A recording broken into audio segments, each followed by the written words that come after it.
welcome to our main stage. How are we doing today? Doing good? It's been a long day. Hey, so we're going to be recording this podcast, so let's do a quick line check with everybody. Audience, how you doing today? Orange microphone. Yo. What's up? Let's hear it. Come on.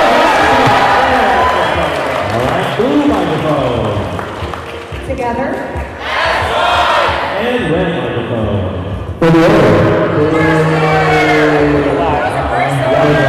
Y'all clean out how to talk to microphones, which is fantastic. So, HALCY-CON. Who's ready for a show today? By the right of the council, by the will of the force. HALCY-CON. How the hell are you doing? Let's hear it! We're ready to start the party. The parties are going on, so we're going to turn it up a notch. Welcome into another episode panel of the Galaxy famous Halcyon approved Jedi Talk podcast. I appreciate that, but you're not here to see us. I am Tom Oakley, also known as Elias Orion. I am here to introduce you to who's joining me on this panel, one of my co-hosts, the mayor of the Halcyon, Evan T. Boucher. Evan, how the hell are you today? Adika, and good journey, everyone. So happy to see all of you here, and I'm just excited to get moving, so go on. We're so excited to have a very special, unofficial, official fourth co-host of Jedi Talk, Rachel Ashbrook. That's right, it's better than better. Rachel Ashbrook, Vesper Gray. How the heck are you doing, Rachel? Give it up for Rachel! Now, you heard Mark earlier about the scheduling changes, and has anyone seen Jason? Sarah in the Mandalorian helmet, have you seen Jason Keller? Are you sure? Are you kidding me? Are you kidding me? You haven't seen it? So, ladies and gentlemen, former Galactic Starcruiser, former Jason Keller, give it up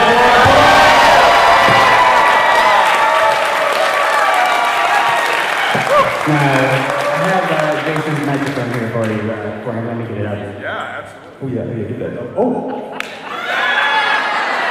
I think he... Oh, wait, sorry, that's the wrong one, sorry. Okay, all right. Nice, There we go. Okay, yeah. Can I say, first of all, so good to see all of you here today. Thank you for coming out. It's beautiful to see all so many wonderful familiar faces. That's really good. Second thing to say, these things really don't breathe at all. Oh my God. I don't know how they do it. Woo! So how you guys doing? It's going great. Thank you for coming. Yeah, we are so excited, and let's just kick it off with an icebreaker. We don't have as much time as we need to talk to this fantastic gentleman over here. So, Jason, we're going to kick it off with a little Galactic Starcruiser, this or that. Okay, yeah. We want to know. So, Rachel, take it away. Yep, so That was this good. is just this or that, just first thing that pops into your head. Go. Okay, all right, yeah, let's hear Write it. your choices. Yeah. You can meditate with the Sajas or write songs with Sandra. I'm going to go write songs with Sandra because he needs the guidance. He does. You can follow Troy or follow Sammy. Oh, Sammy, come on. Yeah, absolutely. Also needs the guidance. Yeah. And most important question. Yeah. Mark of the Huntress or Silver Sea Martini? Ooh. Huntress! These are the hard-hitting questions. Yeah, that's one that was going to keep me up. Can I say both? I'm gonna say Mark of the Huntress. Yeah? Yeah, all right. Let's just get a little something extra there. Give me too much of these. All right, one more for me. Yeah, please. This one's a little bit cheating, but you Okay. still have to pick one. Yeah, sure. Engineer, shields, loader, or gunner. Oh, God, come on. That's why I love you. Look. Listen, that is very important. All the rest is very important. We do need shields. You do need someone to keep the ship running. But what's better than blowing up TIE fighters? Sorry. It's okay. Yeah, I know. I'll allow it. Yeah, right, okay. It's on you. Well, since I'm going to allow that, I'm also going to allow you to say, would you rather have blue shrimp or the bubble grilled cheese? Ooh. I guess the blue shrimp. Yeah, they're really good. They're big and juicy. I don't know. The cheese? We've started a war. This is not going well.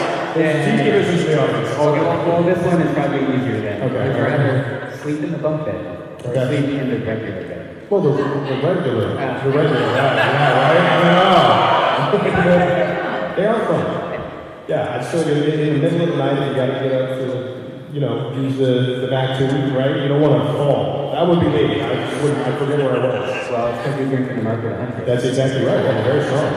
But would you also rather have a lightsaber or a lightsaber training shield? Oh, the lightsaber. Yeah, definitely. Yeah! That was awesome. That was the best. Very well done. I see that. And, well, I assume this one's probably easy for you too, but would you rather have a bathroom selfie or the outer rim regalia? The outer rim regalia. Yeah. Come on. All right, last set here. Okay. Rock Starcruiser or coaxium? That's a tough one. Did I plead the fifth? No. Here's it. Rock Starcruiser is great. Coaxium just slaps. Like as a song. We would walk around backstage singing that all the time because it's just impossible to get out of your ear. It's great. So Here's another good one. Sector set or Savant? well, Savant. Yeah. I don't know how to change sector sets.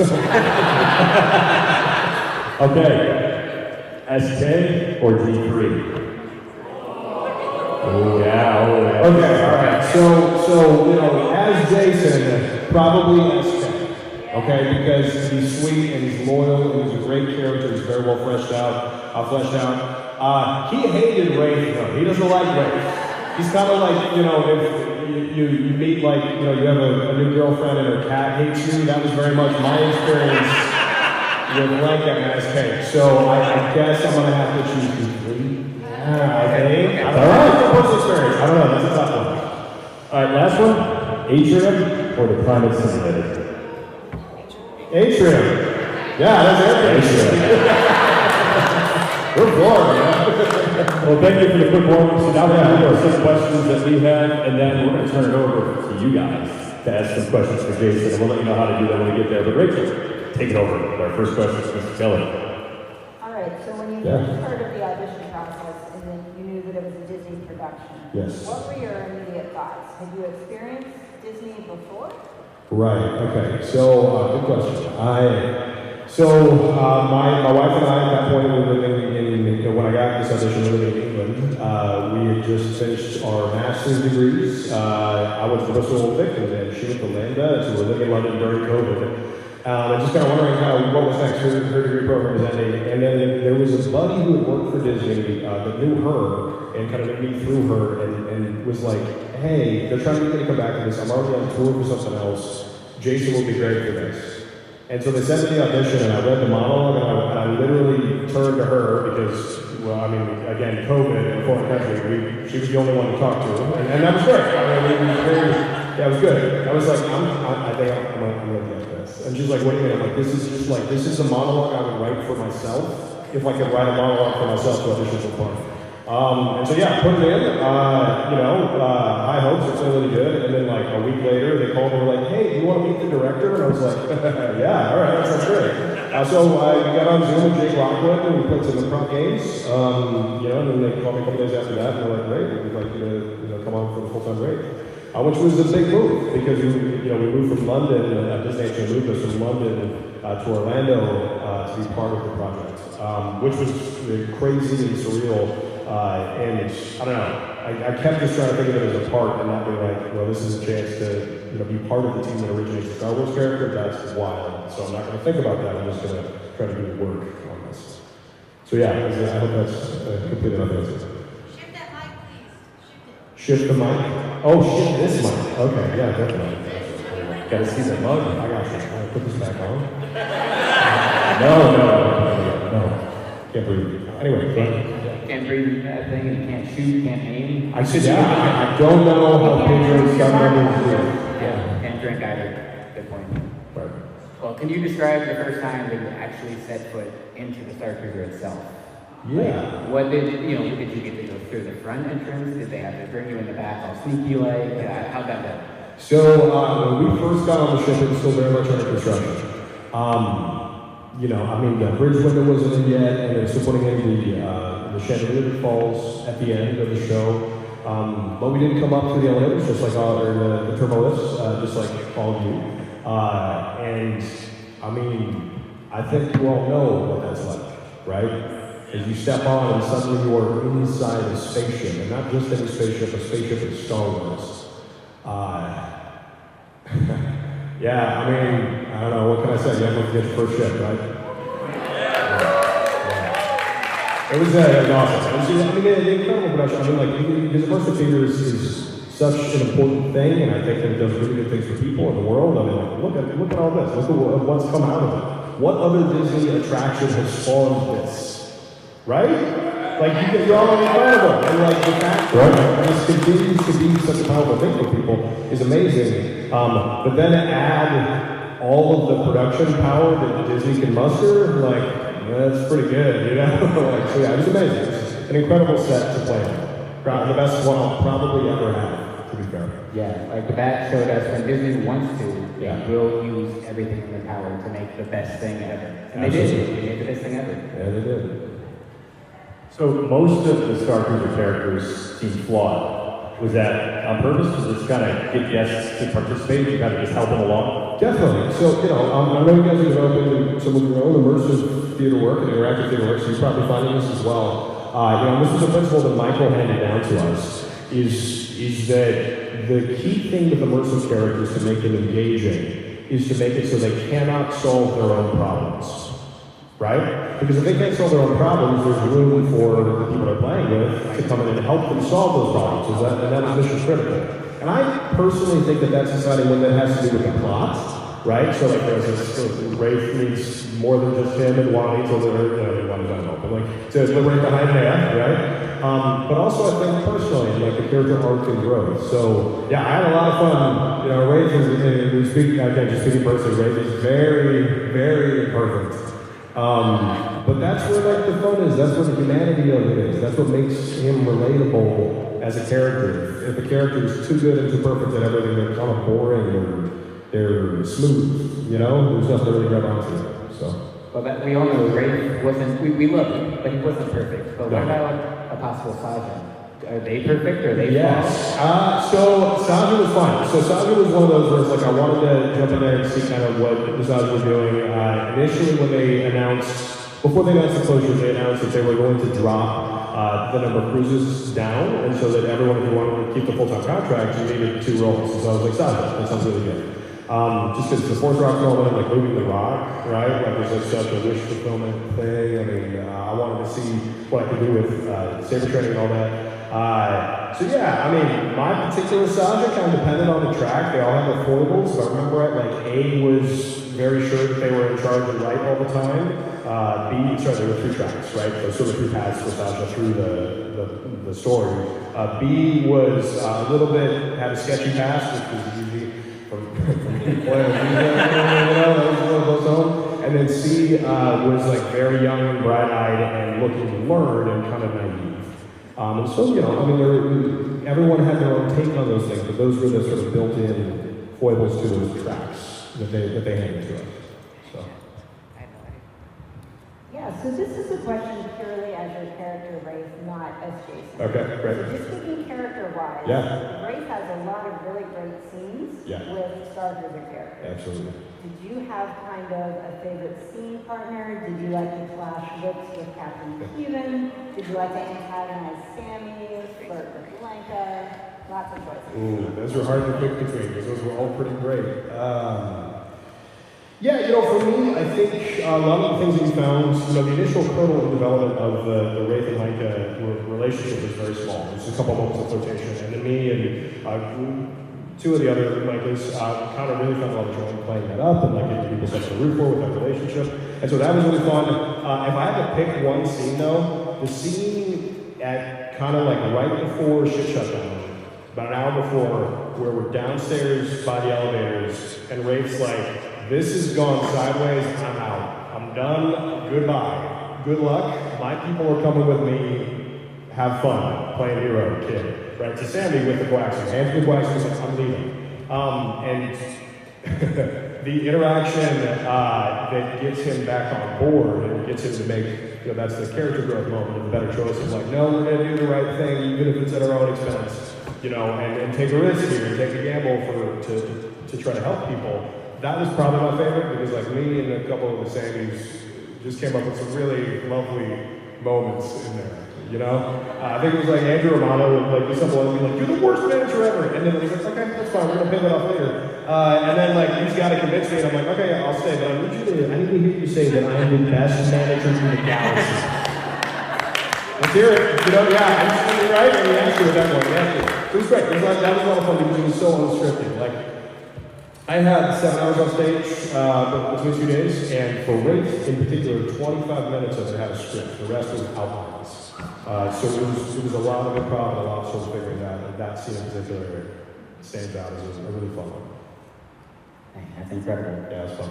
Now, after the thing about a year ago happened to the Starcruiser, after that happened, did you... that shall not be named. Yeah, the thing that shall not be named. Did you end up maybe taking a souvenir or a memento, so to speak? I can edit this out if you want me to. No, Tom, I'm just shocked that you guys would accuse me of taking a small, I know, it was very out of character. important object You'll never take anything within the that deserves to be, in the hands of people who care about it. I don't know why. Come on. I would never do that. Okay. Is that the final answer? Yeah, So you think? Okay, we'll talk. Yeah, of course. Yeah, definitely. You got one too, you're good. No mementos. All right, so we do want to be mindful of the time and leave time for everybody to answer questions. I do want to toss in a bonus question. Yeah, please. Bonus question. Okay. Bonus question and then final question. Okay, all right, let's do it. So, you wrote and starred Make sure you write this down. Yeah, go ahead. a movie called Hunter. I did. It's available on Amazon to It is. rent or own. Yep. Do you have anything that you would like to share with our friends about the movie?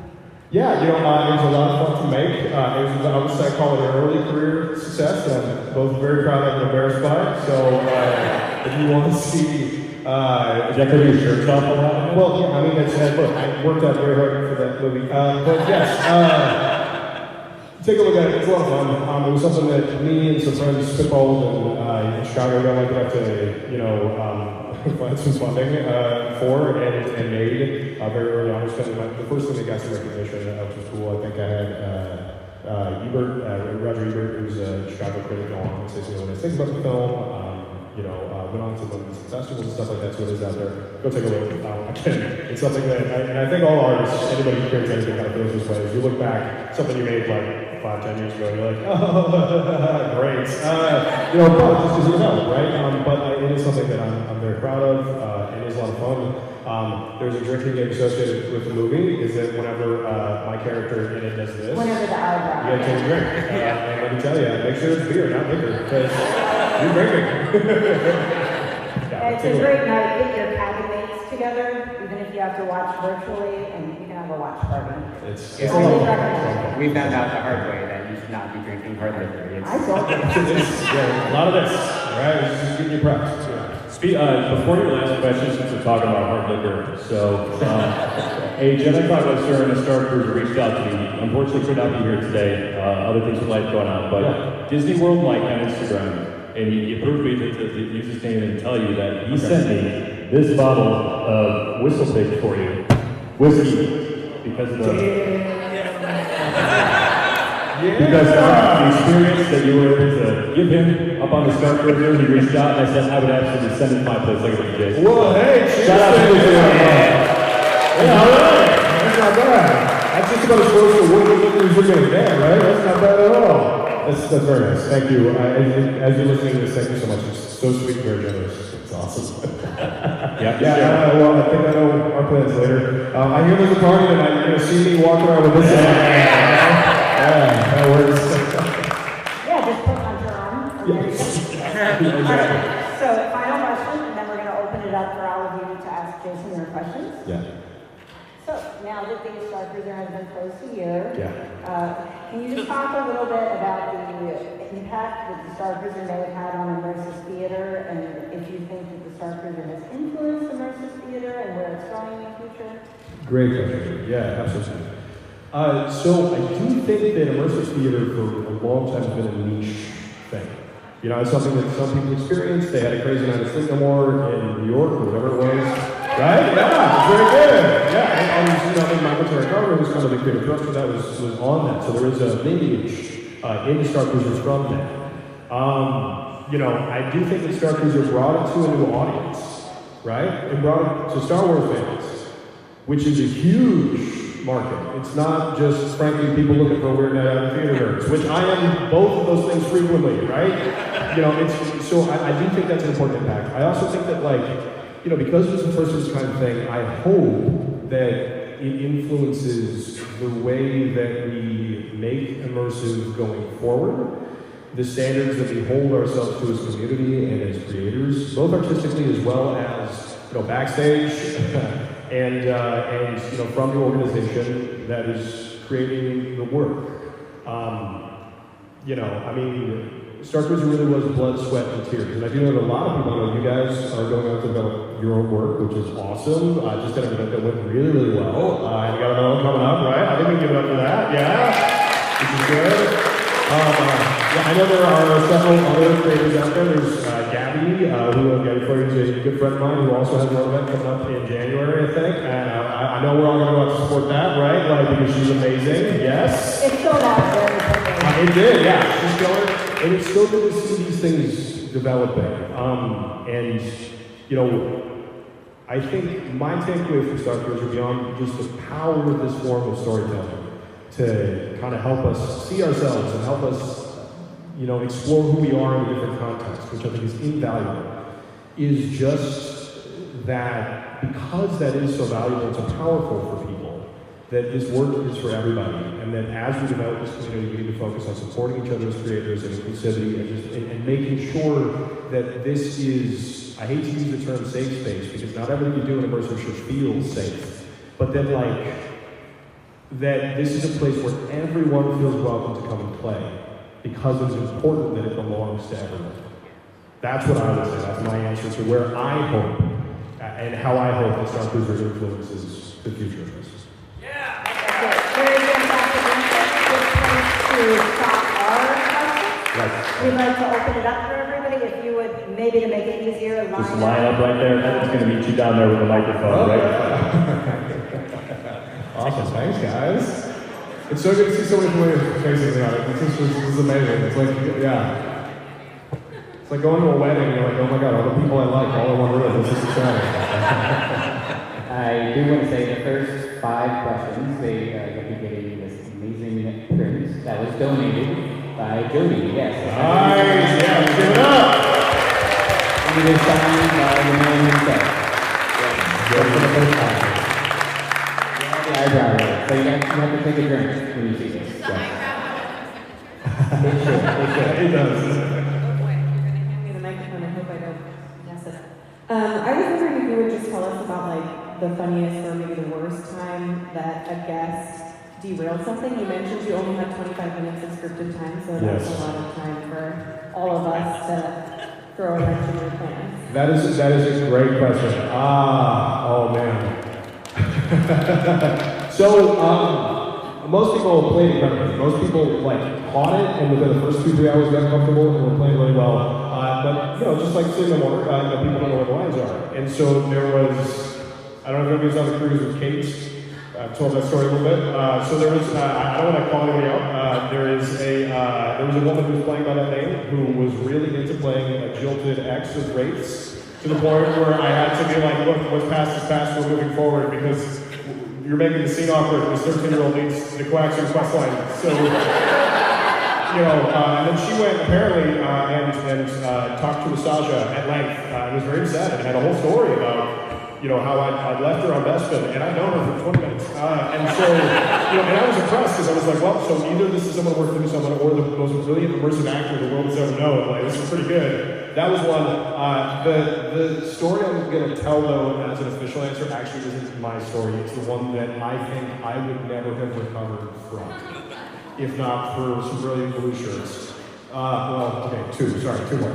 One, there was a time when the Quacks was being shuttled around after Race visit, right? And a small child who had been a champion of the First Order grabbed in and ran up to Troy and was like, I've got the Palacium! I've got the Palacium! And everyone in the cast all just sort of froze and like started to look at each other like, I think the play's over, guys. I think that's it. They win. I don't know. And luckily, Adam, who was a brilliant Croy, was very smart. Yeah, Adam was brilliant. I learned so much from Adam in the competition. He's an incredible person and a great actor. But yeah, was smart enough to turn away and pretend not to hear it. So someone in a blue shirt could come and rescue the Quacks and get it back on track. So that was rough. That was the one time I've been like, well, that's it. And then there was another story from Andrew Romano about a nickname for Chewbacca, where he's in the, you guys know the story? So he's in oh man, I was never in there. Engineering, that's it. So it's downstairs in engineering, talking, Chewbacca's there, he's like, all right, we have to be able to refer to Chewbacca, but we can't say Chewbacca, what should we call him? Okay? And a small child, and forgive me if there are any small children in the room, okay, but a small child just yells out, pedophile! And Andrew was like, what? No, what? What are you talking about? No, when did you hear that word? Like, are you okay? Obviously loses it. And and for that cruise they called Chewbacca Peter. So those are probably my two. I'm going for small children. Yeah, absolutely. You obviously played your two parts brilliantly. Thank you. We love you. Well, If you could have played anybody else's parts and had the talent to support those parts, who would you have chosen? Who would you have gone out to do if it could have been anybody? so one that they approached me about is people with the respond. Usually Stephen Lane and Justin Beard both went on to play Croy quite a bit, especially towards the end there. They approached me about Croy. And I thought about it, and ended up saying no for two reasons. One, of the 7 hours with Croy, 6.5 of it are scripted. Like, it is really intense as a part to learn. And I was just like, all right, I got 2 parts, you guys don't need this. You have other people for it, I'm okay. And also, and this goes a little bit back to my personal heritage. I'm Jewish on my dad's side, and so things that look like Nazi uniforms have a special meaning. And I'm like, I would want to go as dark as this really is. The best choice for this are a bit bumbling and a bit, not always, but they have redeemable personal qualities. If I'm gonna play a Nazi, I'm gonna play a Nazi. I'm gonna show what this is. And I don't necessarily know, well, I appreciate that, thank you. I don't necessarily know if that would have been a disruptive force that the show really would have had to adjust to. And I don't necessarily think in a way that would have benefited everyone. So those are the reasons I said no to it, but if I could pick one and do it the way that I want to do it, then I would want it, right? Up on the balcony at the end where you're towering over everyone and saying, the road to Rome is paved with the cries of the unworthy. Just really, dig in, I think would be a lot of fun to play. Thank you. Please. So it's a pretty big role, right? You take going to the Star Wars universe. Yeah. A lot of people come in and have a lot of opinions about this.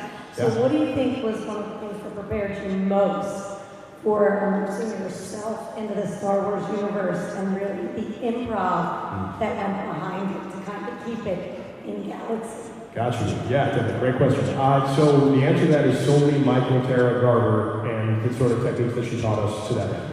I've done a little bit of very light immersive theater in Chicago. There was a show called Flanagan's Wake that was an immersive Irish wake where everybody got drunk and sang funny songs about the deceased based on guest suggestions from the audience. It was a little more like your classic improv show was the closest I've ever done to something like this. And then a bunch of writing, because truth be told, if you write, it's not that far from improv. It's just the difference is your fingers doing the work as opposed to the rest of it. So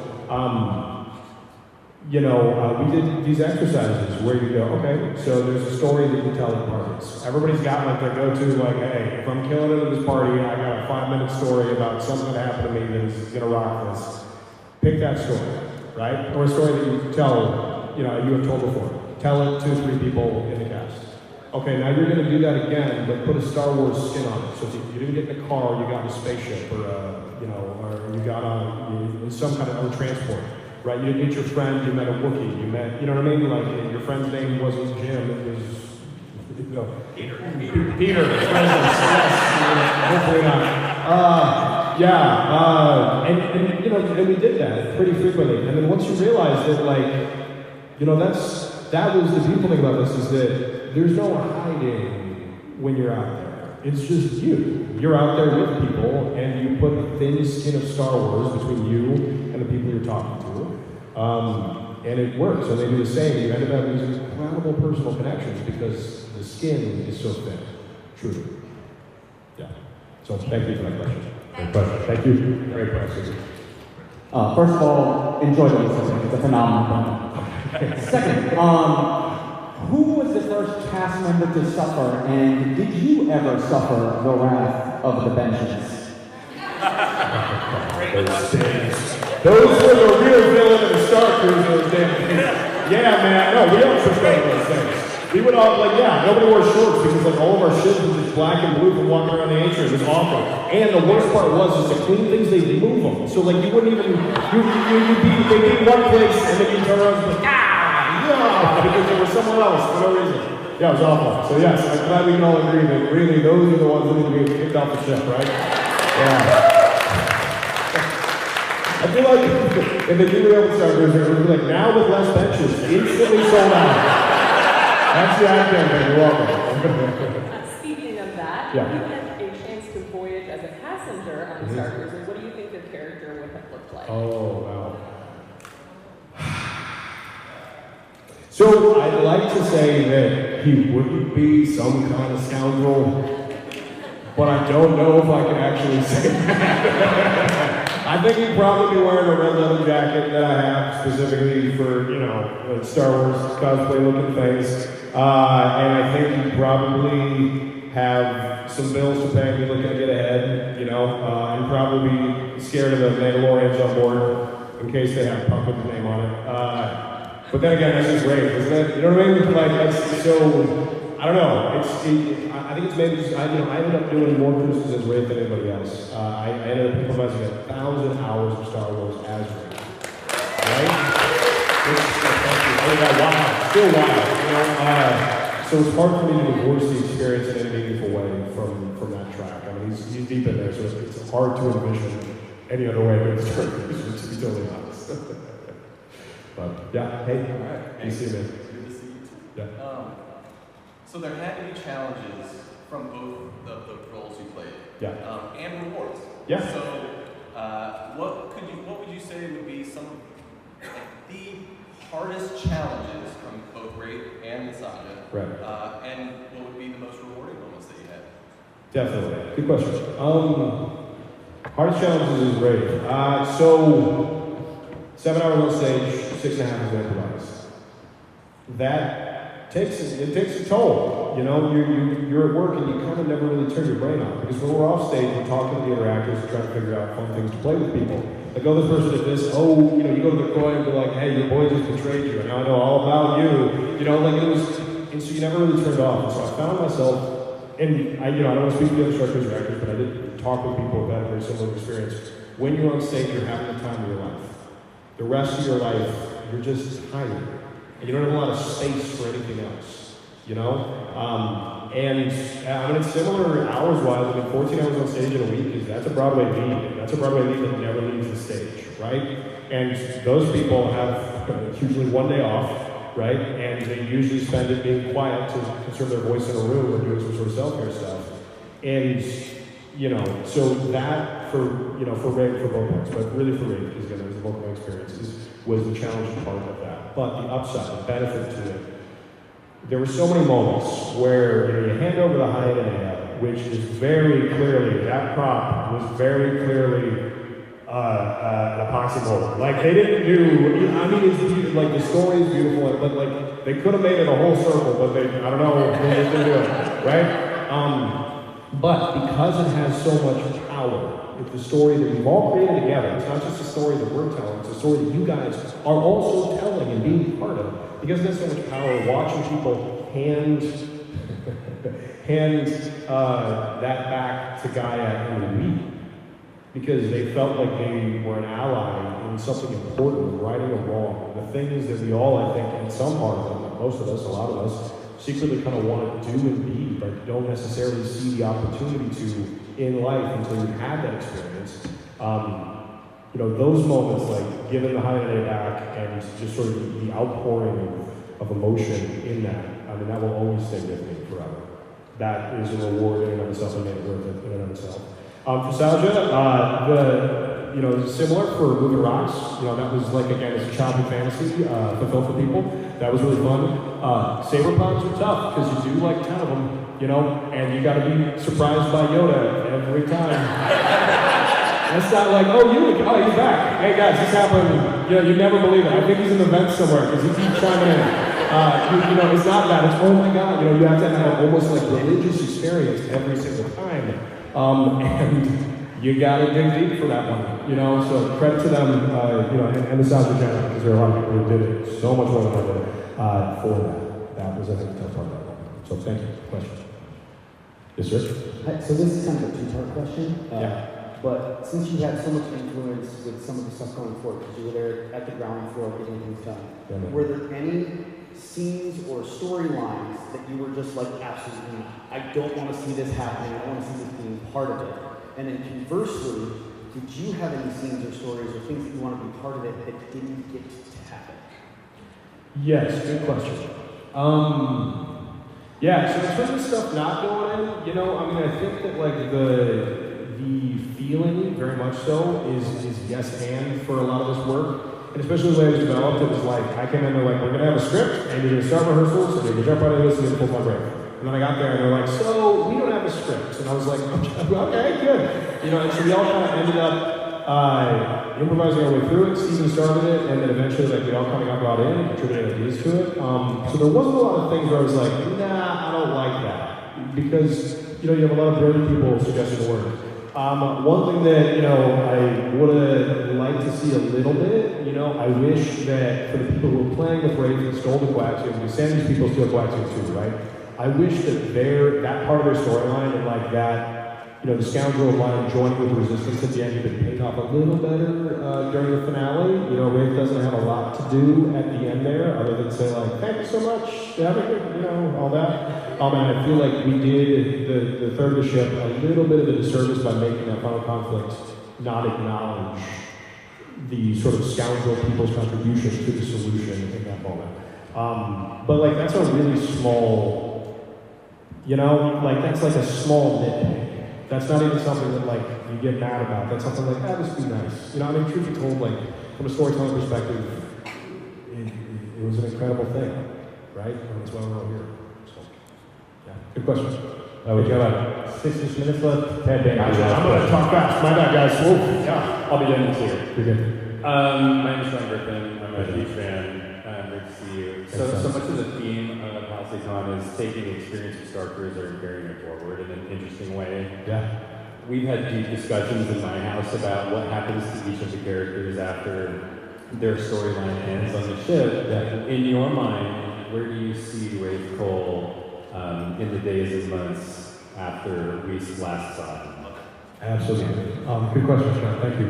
Yeah, you know, I mean, saying goodbye was like a big thing. And like, and I do have, I think we all probably did, who really are these characters. So I think Ray in the immediate future goes and celebrates on Ryloth and parties with all his friends, right? You know, that's pretty good. And I think that he continues, yeah, that's right. You know, maybe there's a celebrity chef there as well, just for the food's good, right? Drinking that whiskey. Yeah, drinking this whiskey. What's this, Whistle Wookie? I don't know, something. Yeah, Wookie Whistle, yeah, like that, all right.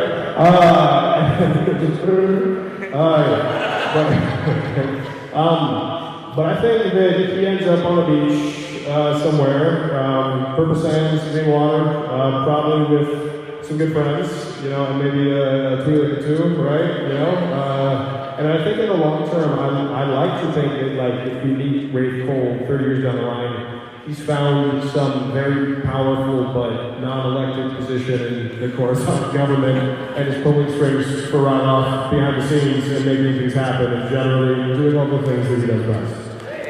Is what I would think he would do. I think he's just self-aggrandizing enough to go into politics, right? So, yeah, that's my answer. Nice. Hi, CSL frequent flyer. Good to see you.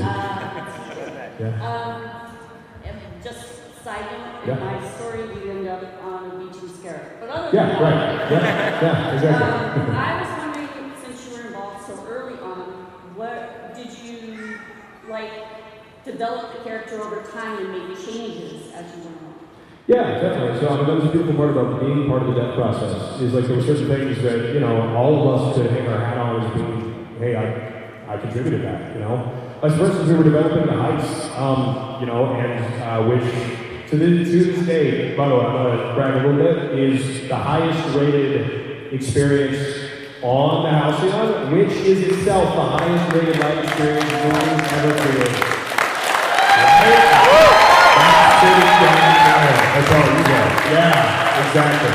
And for the heist, we were developing it, and you know, Michael had the pieces together, and I have a screenwriting background, right? And so, like, she's, you know, we're trying different kind of formats and orders, and I wrote a notepad, and I was like, wait, something needs to go wrong halfway through. I think this is what you're looking for. Wrote it down and handed it to her, and still at the end, it wouldn't show it up. That's the order of things happening in the heist, right? So, like, I felt a lot of ownership, a lot of pride with that. That's really, really fun. Yeah, the Rafe and the Lenka relationship, that was definitely all just us playing, you know, kind of following like what we felt people were rooting for. So yeah, I think we all felt a tremendous amount of ownership over some aspect of, you know, the characters we developed. And again, it's just you out there. I mean, anybody who plays a different Rafe, they're very different, right? It's an entirely different experience. Because, you know, when you're improvising for 7 hours, you can't improvise as somebody else. Right? Like you're making things up as you, again, with that thin skin of Star Wars, if you want it to work. So yeah, I mean, the heist, all of it, I don't know, you know, yeah. But there's a lot of you in it, a lot of, that's the thing, it stays with you, is the crazy thing. Tall Paul!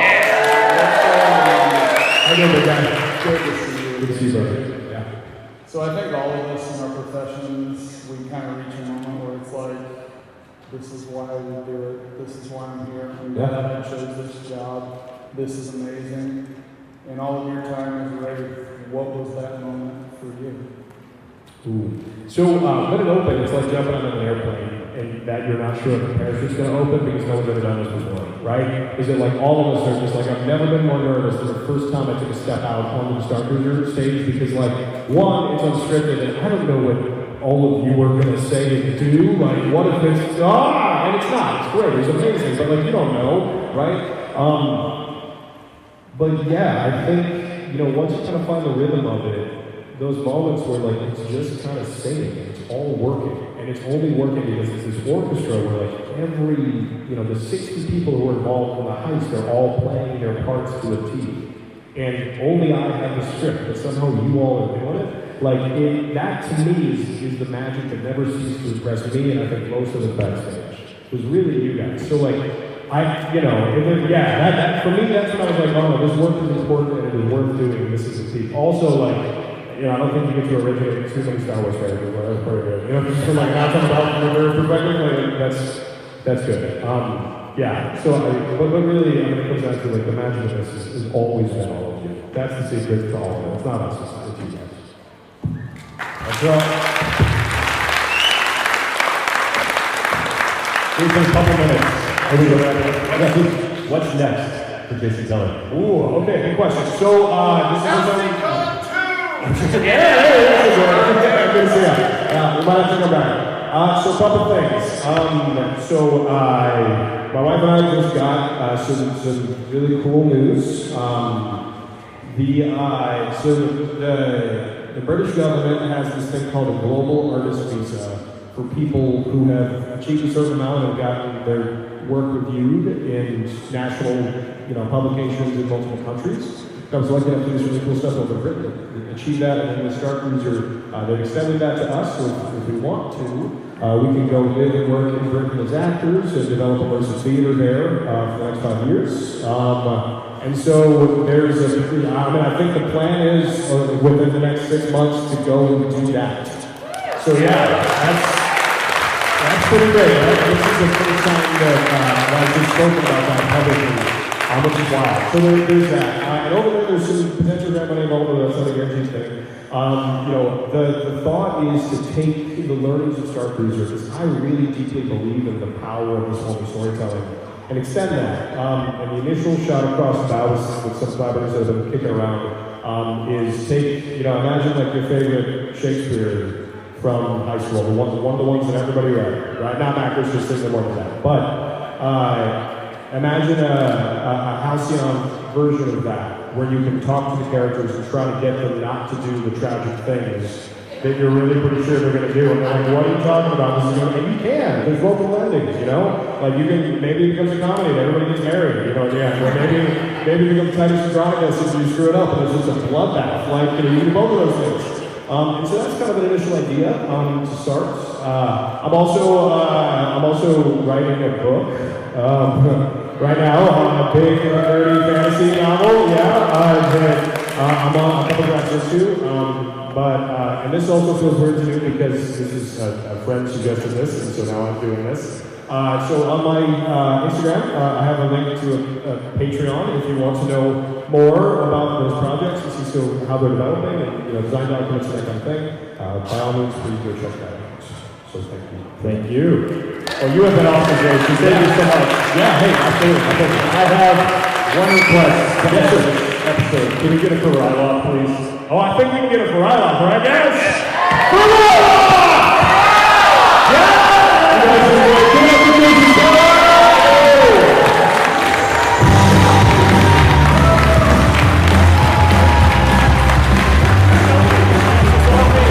We're doing something. Everybody, we're good.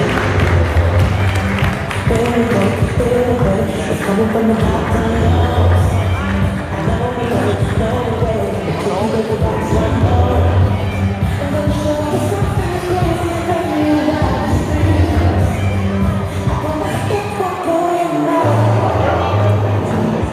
Thanks, everyone.